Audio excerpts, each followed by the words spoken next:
Remember your first set of clubs? Did you get to pick them out, or were they a gift? Maybe from your dad. And how good were they?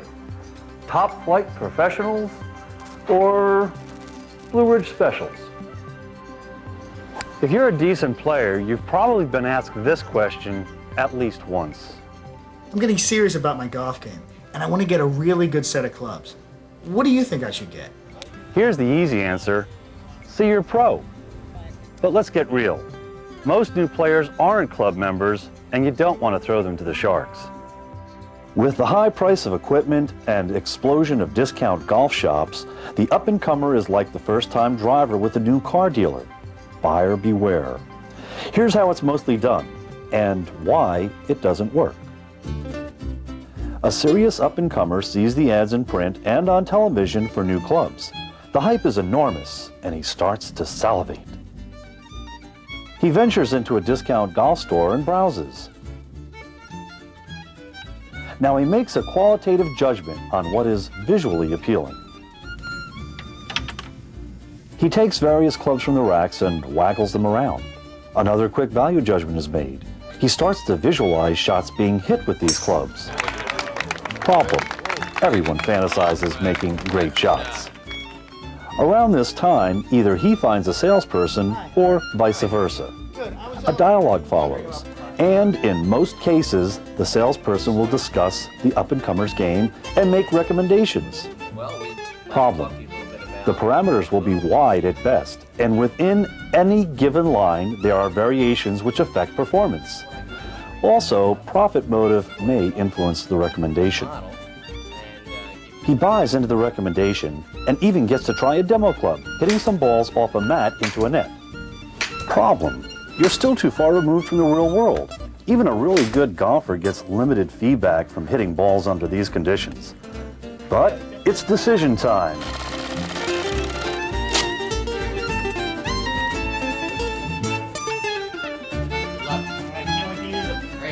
He leaves with his brand new set of clubs. Boy, is he excited. He's still frustrated because a month later, his game is just as bad. So what went wrong? Almost everyone knows that this game can drive you crazy. And in a nutshell, he was buying in a vacuum. Did he have the kind of feedback he needed to really get the job done? No way. This is what they call demo day at a major golf conference, and there's probably a dozen manufacturers represented here. Having a chance to try out all this hardware can be a ton of fun, but it's also going to be a little overwhelming. The differences blur after about the first 100 balls. But by scaling down the number of brands you test, you can create your own demo lab. Here's the plan. Find a store complex which also includes an outdoor driving range.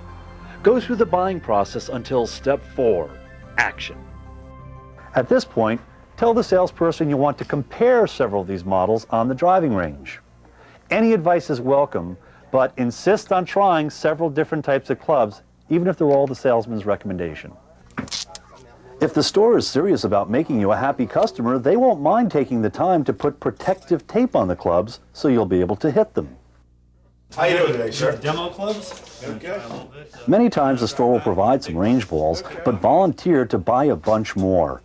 You want to be able to hit enough shots to make some sound judgments and not be interrupted. Don't forget, you're on a quest. 5 irons. They're the most popular demo club because they're right in the middle of the pack. It's important that you have all the same number model because you want to compare apples to apples. Also, make sure you have your own club. Same number because that's going to be the benchmark for what works better.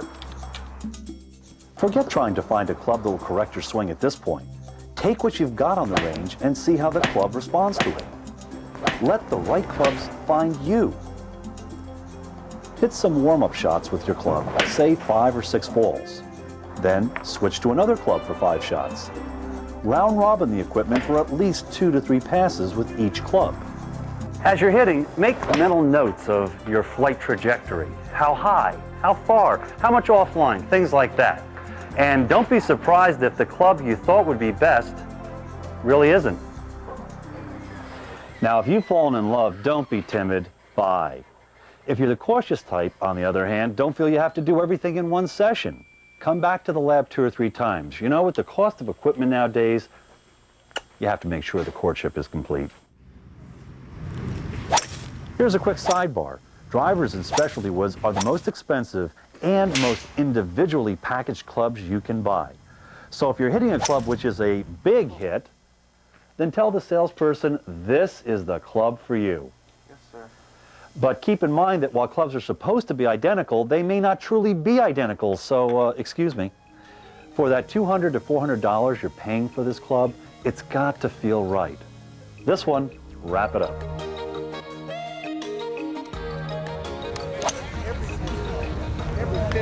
Well, even if you haven't found the absolute best club in the world, you've taken the first step up the ladder and you probably had a lot of fun doing it. So ultimately, whatever you come up with, trust it, enjoy it, and have fun. I'm Jamie McWilliams.